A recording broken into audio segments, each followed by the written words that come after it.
Xin chào tất cả các bạn nhé. Hôm nay là mình sẽ chơi về vị tướng Violet và tem mình đang 5 AD liền. Hôm nay chơi ngu rồi nên là chọn 5 tướng AD hết.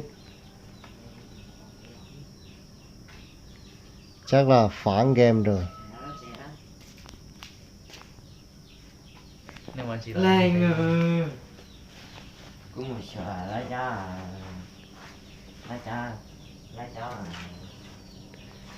Ngáo rồi ván này, phát này. Ngộ không ta ra. tàn rễ theo lý cho nó không tàn rễ nữa.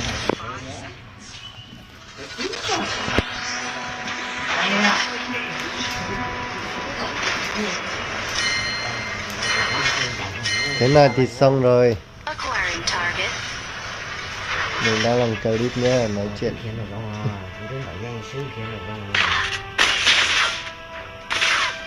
Tem mình đang có 5 AD và cũng làm mệnh.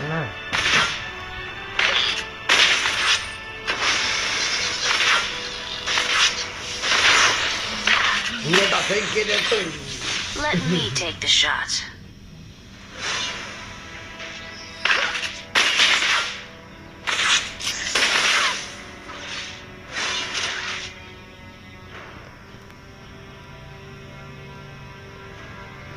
Đấu hằng thế này 5 AD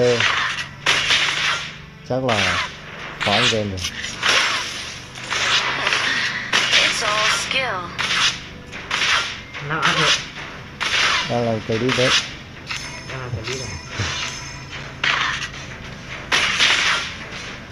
Rất là thú vị đây. Biết đâu nó lại tạo mới cho tem nó. I always find my mark.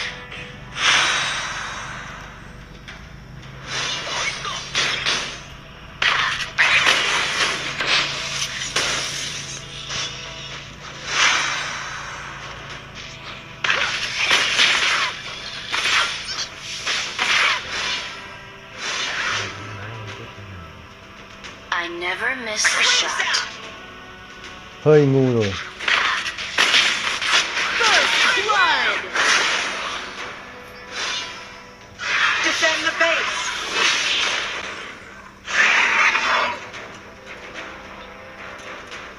Let me take the shot.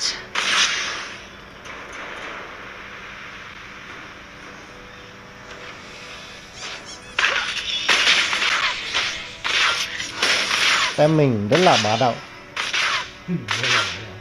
Đi đâu cũng gặp tem ngu nên là hơi thiệt thòi một chút. An enemy has been defeated.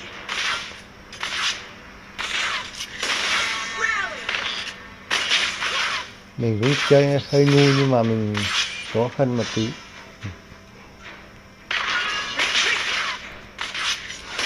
Vì tướng Violet I always chỉ find là my test mark. thôi, thấy người ta chơi hay nên là chơi.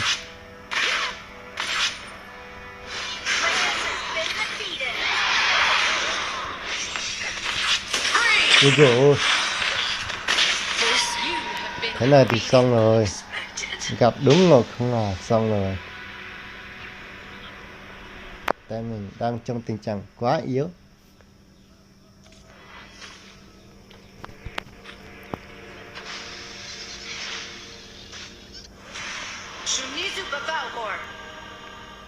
Nếu mà ôm trụ thì chắc được, ôm được trụ. AD dưới trụ là chắc.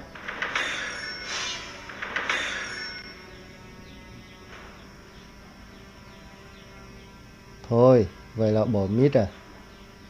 2 tên kia, I ôi never dồi ôi, miss a shot. 3 tên. Thế là xong rồi.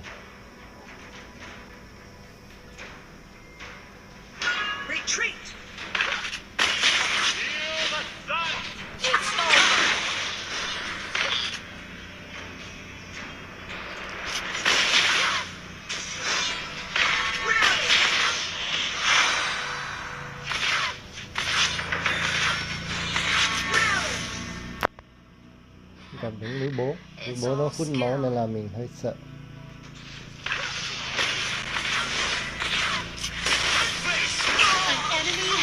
Đúng rồi, defeated. bán đi.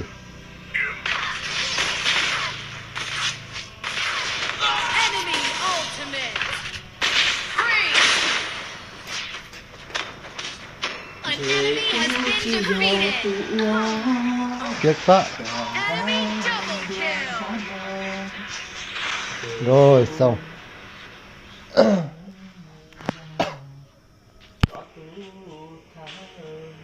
Your Mà team không nó bắt ra đây destroyed a giỏi thế này tower. mình không bao giờ I trốn need được. backup. Đó là kỳ cực.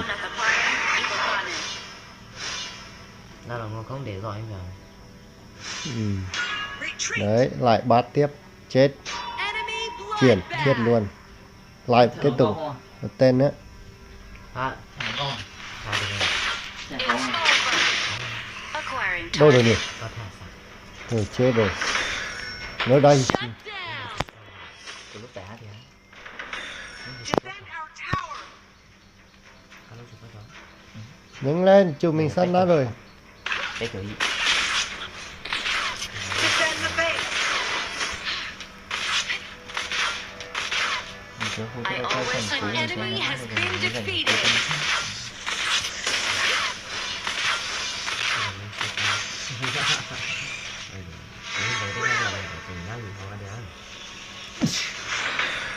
Tôi chỉ đang thay đổi mấy con. Retreat. I never miss I need backup.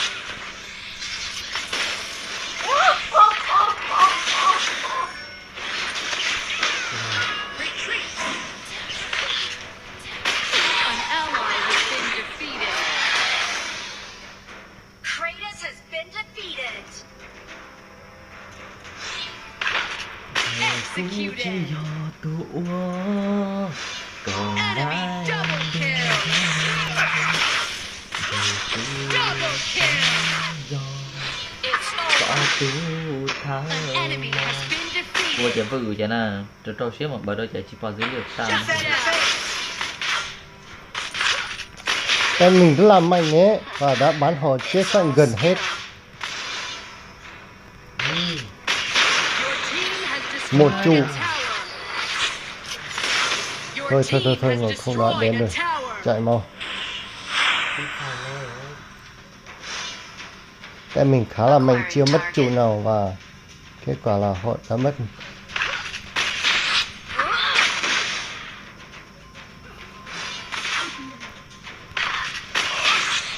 Khi mà có tiệc tông. Ủ lõ cho tiệp bò.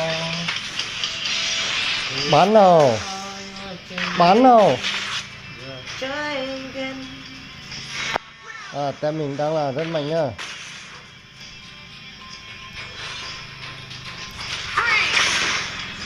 Bán nào. Like. Bà đưa dao đi. Bán nào. An enemy has been Nó defeated. họp kia. Bán. Đấy, bán. Đấy. Wow, tên mình rất là hay nhá. Cả chỉ ló cả cháu nó cỏ. Has been Tên mình defeated. quá hay luôn và đã bán họ Nó hại chết hư. tất cả. Khi tay nghe mà. Bán đi. Bán. Nào, tiếp tục nào. Có điện thoại là Team has destroyed Các bạn thấy đấy, AD chơi rất là hay và mình phá trụ rất là nhanh cực kỳ. Rồi, rồi về đi anh em. Về đi, mình chưa mất trụ nào vào. Kết quả họ đã mất hết, phát hết trụ rồi. Đấy, mình đi chung là được mà. Đi chung là win luôn. Đi chung nhá anh em. Retreat. Mình đi chung là ok mà. I always find my mark. Có thơ. Mình không phải sợ gì cả, mình cứ đi chung là ok. Đi Rally for a team chung. fight. Điện thoại. Đi chung là được mà. Ăn rồng đi. Rồng kìa. Let me take the shot. Onslaught. Kratos has been defeated. Nội không biết. Ultimate.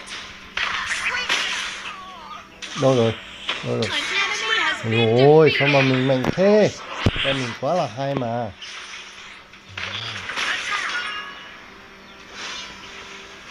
I tower has been Rally! destroyed. Attack the Dark Slayer! Tem mình bán cực ghê luôn nha. Rally! Duyên Retreat! Rally! Attack the Dark Slayer! lời vua lu lu có thập tao Retreat! ਜੇ cũ chỉ do tua còn gái tuôn thám đo ਜੇ cũ chỉ do cho tu thơ mò ba cho thầy cho ở lo nhà mùng nhà mò tu xia qua lúa trâu con Rally! Attack the Crimson Dragon! An enemy has been defeated. Yeah, con kể lên. Chưa thể, chưa chỉ do. Em mình rất là mạnh nhá. Các bạn thấy đấy, chơi AD có hai mà nhưng mà phải biết đi chung. Your tower has been destroyed. đâu ép vô Bloodbath. Rồi, Có buồn năm cầu bê. được rồi. Em mình hai thấy không biết. Được rồi. nghe tay là được Phát này mình đánh hay thật đấy. Chuyển cho các em. Rồi, tem này mình đánh AD quá hay luôn nhá. Và dòm đã là đứng đầu. Mình test tướng thôi, nhưng mà trận này cũng là rất là vui. Video không chuyên nghiệp, rất là ồn ào. Các bạn muốn xem thì cố gắng xem nhé. Mình xin cảm ơn. cơn mãn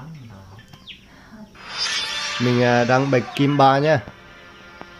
Hàng năm mình bét rồi.